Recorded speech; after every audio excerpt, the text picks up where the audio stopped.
मुझे पता है भज्जी तू अपने मम्मी पापा से बहुत प्यार करता है और अब मैंने तेरे मम्मी पापा पे कसम चढ़ा दी है तो अब हाथ मत उठाइए मुंह पे। अगर तेने अब मुंह पे हाथ उठाती हो तो तेरे मम्मी पापा जवानी में खत्म हो जाएंगे। तो तू बिल्कुल भी नहीं चाहेगा तेरे मम्मी पापा मेरी कसम से खत्म हो जाए। माँ ओ मेरी माँ ओ मैं तेरा लाडला। अरे दुनिया में माता पिता का प्यार एक ऐसा प्यार है जो जिंदगी में बहुत कम मिलता है और मुझे पता है दुनिया में तू सबसे ज्यादा किससे प्यार करता है, अपने मम्मी पापा से प्यार करता है। तो अब तू मेरे से हाथ भी नहीं लगा सकता। यार सरपंच बन गए तू नेक, अब खुशी मना। तुम में गुच्चे कुछ बजाए जा रहा हो। अरे यार भज्जी अब गुस्सा होने से कोई फायदा नहीं है, मन में लड्डू फोड़, दावत वावत करवा, गांव का सरपंच जो बन गया तू अब। और का तू बनता गांव का सरपंच? अरे तेरे को एक मौका मिला था सुधरने का, गांव की तरक्की करना और गांव के लोगों की नजरों में हीरो बनने का, पर तेरे तो मौका की ऐसी तैसी मार दी। 8-9 घंटा के अंदर तू बंदूक टांग के डोल लगो कंधा पे के अब मोटे बड़ा हीरो ना कोई। अब तू चुपचाप यह बात बता दे मेरे को, ये बंदूक लेके गांव में करने का आया तू? यहाँ तो कोई जंगली सुअर तो भाग ना रहा दे, तू वापस शिकार करने आया है? अरे भज्जी बेटे ये गांव वालों को ही जंगली सुअर समझ रहा था, ये हमारा ही शिकार करने आया था यहाँ पर। हमें डरा लो ये बंदूक से। अरे भज्जी बेटे हमसे ये कह रहा था कि अब गांव का सरपंच कालिया है, कालिया, और अब हर दिन तुम मेरे को 50 रुपए दोगे। 50 रुपए? क्या बात के 50 रुपए? अरे यू नवाब गांव को सरपंच ना बन गो तो यालियां हमसे हर रोज 50 रुपए मांगने की मांग कर रहा हो और धमकी दे रहा हो हमको कि अगर किसी ने मेरे को रोज 50 रुपए नहीं दिए तो उसका इल्जाम बहुत गलत होगा। यू गांव की तरक्की लौड़ा करवाता, यू तो गांव में लूटने पे लग गो पहले दिन से ही। चोट फ्री के आ रहे गांव बारे पे 50 रुपए रोज की।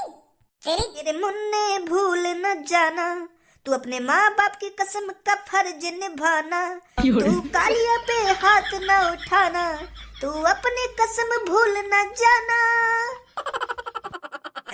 माँ कसम चढ़ा दी है मैंने तो पे और फिर भी तुम मुंह पे हाथ उठाने की कोशिश कर रहा है। अरे माँ बाप एक बार ही मिलते हैं जिंदगी में, एक बार। अरे अपने माँ बाप की थोड़ी बहुत फिक्र नहीं है क्या तेरे को, जो तुम मेरे पे बिना कुछ सोचे समझे ही हाथ उठाने की कोशिश कर रहा है? भूले मत तेरे मम्मी पापा की कसम चढ़ाई है मैंने तो पे। भज्जी बेटे तुझे इस पे हाथ उठाने की कोई जरूरत नहीं है। अरे इसको जेल में चक्की पिसवाने के लिए इतना ही काफी है जो हाथ में ये बंदूक लेके आ गया, और इसने अपने जेल के दरवाजे तो तब खोल दिए थे जब ये गांव वालों को धमकी दे रहा था। अब तो ये कई सालों के लिए अंदर जाएगा। पुलिस वालों के लिए इतना ही सबूत काफी है इससे जेल में चक्की चलवाने के लिए। बेटा कालिया अब लेकर जाएगी तेरी डॉनपंथी जेल के अंदर। बड़ा डॉन बन रहा था ना तू गांव वालों के सामने, अब खाइयो बेटा तू जेल की हवा।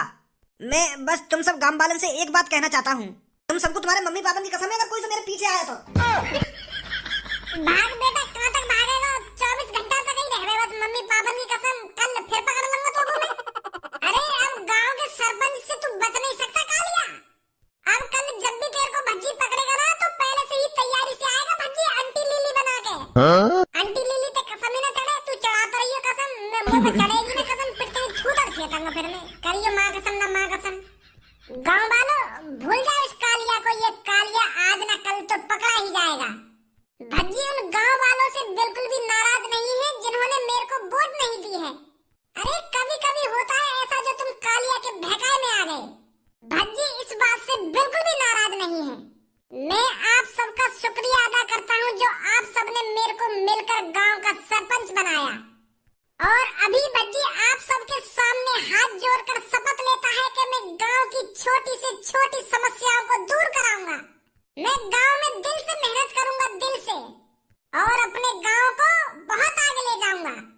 शुक्रिया आप सबका मेरे को सरपंच बनाने के लिए। अरे भज्जी जवान का कड़वा है पर दिल का बहुत अच्छा है, ये आगे चल के पता चलेगा तुम सबको। तो आज बस मैं इतना ही कहना चाहूंगा, कल सूरज उगते ही मैं गांव की तरक्की करने लगूंगा। हर एक घर में जाकर पूछूंगा कि बताइए आपके घर में क्या समस्या है, और भज्जी उस समस्या को जल्दी से जल्दी दूर करने की कोशिश करेगा। धन्यवाद आप सबका मुझे सरपंच बनाने के लिए। अरे सरपंच हमारा कैसा हो, भज्जी हीरो जैसा हो। अरे सरपंच हमारा कैसा हो, भज्जी हीरो जैसा हो। अरे सरपंच हमारा कैसा हो, भज्जी हीरो जैसा हो। पापा पापा कहाँ हो तुम? मम्मी कोई सा ना दिख रहा, कहाँ गए साहब? अरे मम्मी पापा सामने तो आओ, आज तुम्हारा बेटा भज्जी आपको एक नई खुशखबरी देने वाला है। अरे आपकी छाती चौड़ी हो जाएगी ये बात सुनकर। कहाँ हो तुम? बधाई हो बधाई। छोटे भाई। बधाई हो मेरे छोटे भैया, बधाई हो, तू गांव का सरपंच बन गया। कांग्रेचुलेशन। अरे मुझे पहले ही पता था कि मेरा बड़ा भाई गांव का सरपंच जरूर बनेगा। और मोकू का मम्मी पापा ने भी भरोसा तो पे। सही बोल रहा हूं ना मम्मी पापा? अरे खज्जी बेटे बिल्कुल सही बोल रहा है तू। हमें तो पहले ही भरोसा था अपने भज्जी बेटे पर। बहुत अच्छा काम किया है भज्जी बेटा तूने। अरे सरकारी नौकरी ना सही तो गांव का सरपंच तो बन गया तू। ये भी मेरे लिए बहुत खुशी की बात है। पापा यह बात तो मैं मान लूंगा मैं कि तुमको और मम्मी को बहुत खुशी हो रही होगी मोको गांव का सरपंच बनते देख। पर यह बड़े भैया की बात पर बिल्कुल ही भरोसा ना मोको। यह बात को भरोसा ना मोको कि या को खुशी है रही होगी मोको गांव का सरपंच बनते देख। यूं तो खामखा की मुस्कान लेके बैठा अपने मुंह पे, या तो बिल्कुल भी खुशी ना है रही होगी। यूं तो फुकड़ा होगा अंदर ही अंदर। आ तो खून सूख गया होगा या को या बात तो सुनकर कि मैं गांव का सरपंच बन गया। ऐसी बात मत कर मेरे छोटे भाई, ऐसी बात न कर। पापा यह बड़े भैया से पूछिए याने सरपंच की वोट कौन को देई? अरे भज्जी बेटे तेरे को ही वोट दी होगी तेरे बड़े भाई ने, और किसको वोट देगा? ऐसी बातें क्यों कर रहा है तू? पापा ऐसी बात में या लिया कर रहा हूँ, तुम एक बार यहाँ से पूछो तो सही याने कौन को वोट देई, मोको देई या कहीं और को देई? पूछो यहाँ से बस एक बार। खज्जी बेटे बता दे भज्जी को तूने किसको वोट डाली थी। बता दे अपने छोटे भाई को। तूने दूध का ही बटन दबाया था ना, दूध पर ही वोट डाली थी ना तूने? वो पापा वो ऐसा हुआ, वो मैं है ना काय को वो मैं ऐसा कर रहा हूँ, साफ साफ बता देना तूने काय पे वोट डाली। वो पापा मैंने बंदूक पर वोट डाली, बंदूक का बटन दबाया मैंने। का पर भज्जी का वोट चिन्ह तो दूध था। अब पापा तुम भी ऐसी बात कर रहे हो कि भज्जी का वोट दूध हो ना दूध हो, यार पता नहीं मेरी वोट चिन्ह का। इसने जानबूझकर मेरे को वोट नहीं दी थी। अरे ये चाहता ही नहीं था कि मैं गांव का सरपंच बनूं। अभी कुछ टाइम पहले कालिया गांव का सरपंच बन गया तो यूं मेरी खिल्ली उड़ा रहा कि सही हो तू खामखाली खड़ा हुआ गांव बारे पहली पता ही कैसे नहीं ऐसा कर रहा होते यूं। अरे पापा ये तो जले पर नमक छिड़क रहा था, नमक। है रे इतनी दुश्मनी है तुमको अपने छोटे भाई से? इतना फुकता है तू अपने छोटे भाई से? यही संस्कार दिया था मैंने तुझको, इसलिए पढ़ा लिखाया था कि तू मैंने जो अपने छोटे भाई का ही दुश्मन बन जाए। पापा मैं गलती मान लूं अपनी, मैं मान लूं मैंने बहुत बड़ी गलती कर दी बच्ची को वोट न देकर। या बात को पछतावा तो मैं को तभी है मैंने या तो माफी न मांगी फिर। पर मैं पापा अंदर ही अंदर दुआ कर रहा था, मुझे पछतावा हो रहा था कि मैंने भज्जी को वोट नहीं देकर बहुत बड़ी गलती करी है। तो पापा मैं रात भर नहीं सोया, मैं भगवान से प्रार्थना करता रहा रात भर कि भज्जी गांव का सरपंच बने कैसे न कैसे करके। और अब देख लो भज्जी बन गया ना गांव का सरपंच। मेरी प्रार्थना भगवान ने सुन ली पापा, मेरी प्रार्थना भगवान ने सुन ली पापा। अब तो रसगुल्ला लेके खड़ा हो गई तो मेरे सामने। सोने जाना मुझको, कल गांव वालों की मदद करनी है जाके। मोहम्मद तो कर ले यार भज्जी, तू तो नेक्स्ट सी बात पे नाराज है रहो। नेक्स्ट सी बात है ये? अब पापा क्या करूं मैंने गलती मान तो लिया थे, अब आगे पैर छू लूंगा जाके, तब माफ करेगा मुझको यूं। अगर ऐसी बात है तो मैं पैरों में गिर जाऊंगा जाके कि मेरे छोटे भाई मुझसे गलती है रही है, माफ कर दे मुझको। मेरे कर्म फूट गए जो मैंने तो जैसे बुड्ढे से शादी कर ली। अरे जब तू मेरे घर पे आया था तब तो बड़ी फेंकता था कि मेरे पास ये है कि मेरे पास 4 भैंस है कि 4 बकरियां हैं, मैं तुझे खुश रखूंगा। वो कहाँ गई तेरी 4 भैंस और 4 बकरियां? अरे जवानी से बुढ़ापा आ गया पर वो तेरी 4 बकरियां और 4 भैंस नहीं देखी मैंने। अरे राजवती ऐसी बहकी बात क्यों कर रही है तू? बहकी बातें? अरे बुड्ढे तूने मेरी जिंदगी झंड बना दी। अरे तूने कभी राजवती से पूछा है पूरी जिंदगी में कि राजवती आज बता तेरा क्या खाने का मन कर रहा है? क्या खाने का मन कर रहा है? अरे जब मुझे पता है मेरी राजवती क्या खाती है तो मैं तुझसे पूछ के क्या करूंगा? रोटी खाती है मेरी राजवती, दाल चावल खाती है मेरी राजवती। अरे राजवती गाजर का हलवा भी खाती थी, अरे राजवती गोलगप्पे भी खाती थी, पर तेरे यहाँ अगर सब खाना छूट गया। कभी तू लाया है मेरे लिए जिंदगी में गाजर का हलवा गोलगप्पे है? अरे मेरे को तो अब ये भी पता नहीं गाजर का हलवा का स्वाद कैसा होता होगा। नमस्ते दादा और दादी जी। अरे आइए सरपंच जी आइए। दादा और दादी जी कैसे लड़ रहे हो आपस में? अरे बेटे पूछे ही मत, तू इस बुड्ढे ने मेरी जिंदगी झंड बना दी है। मेरी तो किस्मत फूटी थी जो मैंने इससे शादी कर ली। अब राजवती बहुत देर है गई है तो बहुत बकवास कर रही है तू सुबह से। रोज मुंह फुला के बैठ जाएगी दूंगा तो कान पे। अरे बुड्ढे यूं में सोच के बूढ़ी मैं हो गई हूँ, बूढ़ा तू भी हो गया है तो तेरे कान ही कान बजा सकती हूँ अब भी मैं। फिर बेटा मिलेगा जवान की तरह एक कोने में। अरे भूल भी आया उन दिनों को जब मैं तेरे कान ही कान बजाती थी। दादी काय को गरम है रही हो तुम दादा दिन में? अरे बेटे पूछे हिम्मत, इसने मेरी जिंदगी झंड कर दी है।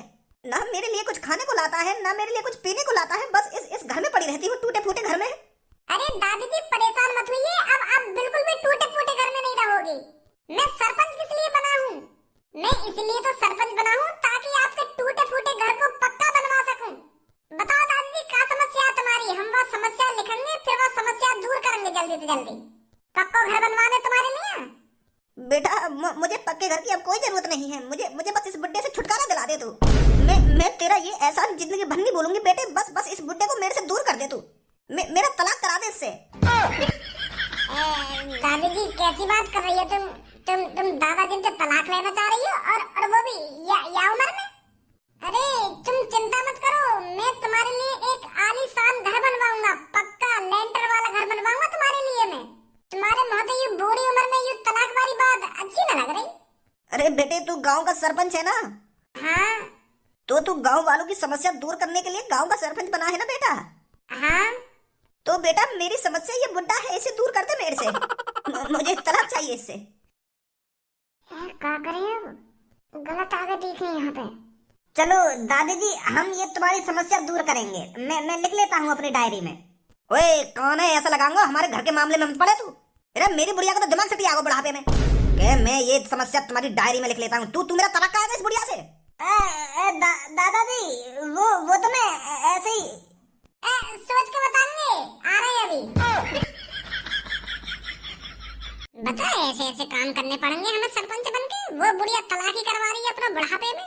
अपना घर पक्का बनवावे, अपने घर की सड़क पक्की करवावे, कुछ और परेशानी बतावे, पर वो तो डायरेक्ट यही कह रही है कि मेरा ये बुढ़े पे तलाक करा दो।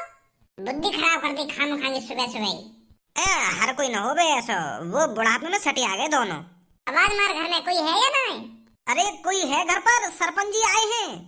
हेलो अरे नमस्कार सरपंच जी, आइए बैठिए घर पर, मैं चाय पानी बनवाता हूँ। अरे अभी मेरे पास चाय पानी पीने का टाइम नहीं है। मेरे को अभी हर किसी के घर में डोलना है और उनसे पूछना है उनके घर में क्या समस्याएं हैं। अब तरक्की भी तो करवानी है गांव की, तो मेरे को डोलना पड़ेगा तेज को। हाँ सही बात है सरपंच जी, सही बात है। तो बताइए आपके घर में कोई परेशानी है? परेशानी सरपंच जी अब कैसे बताऊं तुमको? अरे खुल के बताइए, आप शर्माइए मत, मैं कालिया नहीं हूँ। बताइए क्या परेशानी है? वो सरपंच जी मेरे पे घर भी है और घर पर छत भी है। परेशानी बताइए। वो परेशानी यूं है, मेरी बेटी की शादी ना हो रही है। मेरी बेटी की उम्र निकलती जा रही है, कोई लड़का नहीं मिल रहा। तो आपकी नजर में कोई लड़का हो तो बता दो सरपंच जी, बस इतनी मदद कर दो, मेरी बेटी की शादी करा दो तुम। क्या अब सरपंच जी शादी भी कराएंगे? अरे सरपंच जी अगर आप मेरी बेटी के लिए कोई लड़का लाएंगे तो वो लड़का मना नहीं करेगा। तो आप करवा दीजिए मेरी बेटी की शादी। बेटी कहाँ तुम्हारी? अरे यही तो है मेरी बेटी जो बगल में खड़ी है। यूं तो छोटी भी है और मोटी भी है, या तो कौन शादी करेगा? या तो कोई गटुआ लड़का ढूंढना पड़ेगा। लड़का वाले कहा कहता मैं यहाँ देखता। अरे वो लड़का वाले कहते हैं कि लड़की थोड़ी छोटी है। थोड़ी छोटी? यूं तो पूरी छोटी है। अरे यही तो समस्या है सरपंच जी, मेरी बेटी से कोई शादी नहीं करना चाहता। अरे मैं शादी में 3 भैंसे दूंगा, मेरे पास 6 भैंसे हैं, उनमें से 3 भैंसे दे दूंगा मैं लड़के वाले को और 10 बकरियां दूंगा। बस आप कैसे ना कैसे करके मेरी बेटी की शादी करा दो। मैं तो बहुत परेशान हूँ सरपंच जी। सरपंच जी आप ही मेरी बेटी से शादी कर लो। आप ही कर लो ना सरपंच जी मेरी बेटी से शादी। आपकी बड़ी मेहरबानी होगी हम पर। आप चिंता न करें, मैं आपको 3 भैंसे और 10 बकरियां दूंगा। अच्छी शादी करूंगा सरपंच जी, बस आप मेरी बेटी से शादी कर लो। मैं यहाँ पे तुम्हारी समस्या दूर करने आया हूँ, तुम्हारी बेटी से शादी करने आया हूँ। और अगर तुम्हारे घर में कोई परेशानी हो या रोड टूट रहा हो या छत चुटाती हो, ऐसी परेशानी ना सही कराऊंगा मैं, तुम्हारी बेटी से शादी कराऊंगा मैं। कोई बुद्धि खराब कर रहे हो तुम। कर लो मेरी बेटी से शादी, ना कर लो मेरी बेटी से शादी। अरे जिसने इस धरती पर जन्म लिया है उसकी शादी जरूर होती है। आपकी लड़की मोटी भी है और छोटी भी है, तो या के लिए कोई ऐसा लड़का ढूंढो ना जो मोटा हो और छोटा हो, तब बात बनेगी या की। सरपंच जी तुम्हें कर लो शादी, और मैं काहे कर लूं शादी? और तुमको सरपंच जी भैंस चुगाने वाले दिख रहे हैं, बकरियां चुगाने वाले दिख रहे हैं जो तुम्हारे ऑफर सुन के हाँ कर देंगे मोटी पे शादी करने के लिए। हम यहाँ गांव की समस्या लिखने आए, पता ना आदमी का समस्या बता रहे हैं अपनी। कोई तलाक करवा रहा है, कोई अपनी बेटी की शादी करवा दे रहा सरपंच जी। उन्हें बुद्धि खराब है तुम्हारी सबकी। आ जाओ सरपंच जी, चल रहे यहाँ पे। है की चिंता मत करो तुम। या के लिए कोई छोटा और मोटा लड़का ढूंढो। जैसे तुम परेशान हो ना, ऐसी वह गटुआ के घर वाले परेशान होंगे। तो ढूंढो, या दुनिया में ऐसा भी लड़का होगा जो छोटा भी होगा और तुम्हारी बेटी की तरह मोटा भी होगा, जाते तुम्हारी बेटी के 36 के 36 गुण मिलेंगे। ऐसा लड़का ढूंढो कोई। तुम तो मोटी शादी कराने की सोच रहे हो। बताइए अगर तुम्हारी बेटी के अलावा और कोई परेशानी हो तो घर में।